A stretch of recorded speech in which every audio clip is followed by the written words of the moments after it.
We will now delve deeper into the migration to a quantum-safe public key infrastructure. To successfully achieve migration to quantum-safe PKI, it is desirable to operate quantum-vulnerable and quantum-safe cryptography in hybrid mode. To understand this lecture, it is also fundamental to understand the components of PKI and how a PKI works, the role of a certificate authority in a PKI, and why it is necessary to establish trust between two communicating parties. This series of lectures illustrates how hybrid quantum-safe cryptography can be applied within a public key infrastructure. In this lecture, we will focus on the aspects of PKI that utilize cryptography. Digital certificates, in particular digital certificates as specified in the X509 standard. By examining digital certificates, we can see where cryptography is deployed and understand how hybrid quantum-safe methods can be integrated. Let's recap the purpose of PKI. The vast majority of cryptographic protocols use public key cryptography, like key exchange or digital signatures. In order to achieve trust in communication, it is needed that the public key actually belongs to the communicating parties.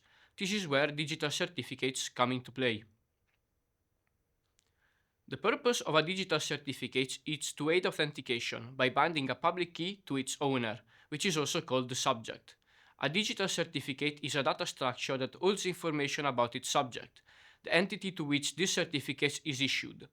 As an example, you can see here the digital certificate of TNO that you can access from your browser on the TNO website. A digital certificate is issued and signed by a certificate authority. The certificate includes the public key of the entity it represents. To ensure trust, the CA's own certificate, which includes its public key, is also signed by a higher level CA. This process continues up the hierarchy until it reaches a root CA, which is inherently trusted and self-signed. The sequence of certificates, each verifying the one below it, is known as a certificate chain. In the process of certificate chain resolution, each certificate in the chain is verified sequentially by checking each signature against the public key of the issuing CA until a trusted root CA certificate is found.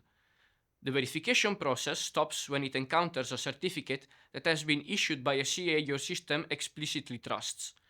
The root CA certificate, along with certificates from other trusted CAs, is pre-installed in your operating systems and browsers. These pre-installed certificates are explicitly trusted by your system, acting as trust anchors that enable the verification of any certificate that can be traced back to one of these trusted roots.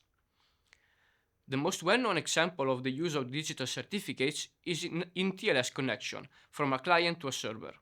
A TLS connections begin with the so-called TLS handshake that consists of 3 messages. The digital certificates are present in the second message. The first message is called client hello and is sent by the client to initiate the connection. The server responds with a server hello message, acknowledging the client hello message.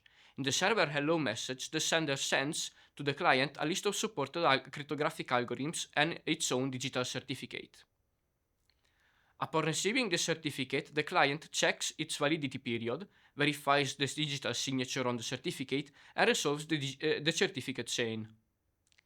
After verifying the validity of the certificate, the client contacts the validation authority, which replies with a message stating whether the certificate has been revoked or if it is still valid.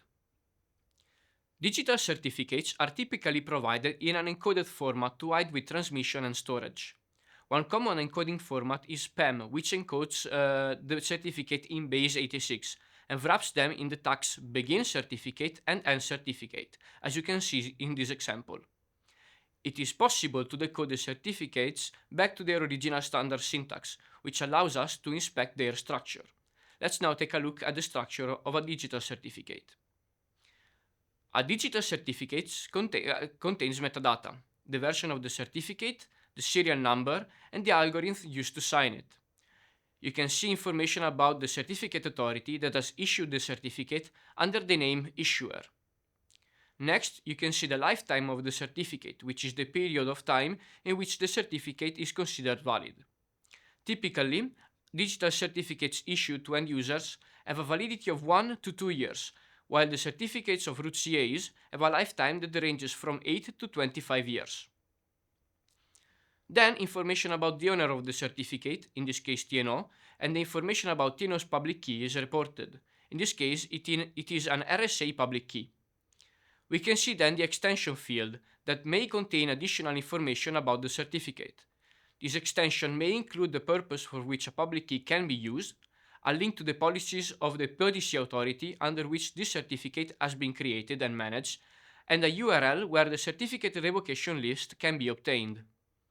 The presence of an extension field will be relevant in the following lecture, where we will discuss how to include an additional key in a digital certificate. Finally, there is a signature on the certificate. The signature is what guarantees the authenticity and the integrity of the certificate. The fields that are of cryptographic relevance for us are subject public key info, the signature algorithm, and the signature value. The signature value field contains the signature, usually represented in hexadecimal. The signature is created by the certificate authority that issued the certificate. The signature algorithm field contains an identifier called OID of the algorithm that is used for generating the value in the signature value field. The subject public key info field contains the OID of the algorithm associated to the public key of the owner of the certificate. For example, if it is an RSA encryption key, the OID refers to the RSA encryption algorithm. Then the parameters of the public key and the value of the public keys are also displayed. For RSA, you can see size, modulo, and exponent, while for elliptical cryptography you would see different parameters, like the chosen base curve.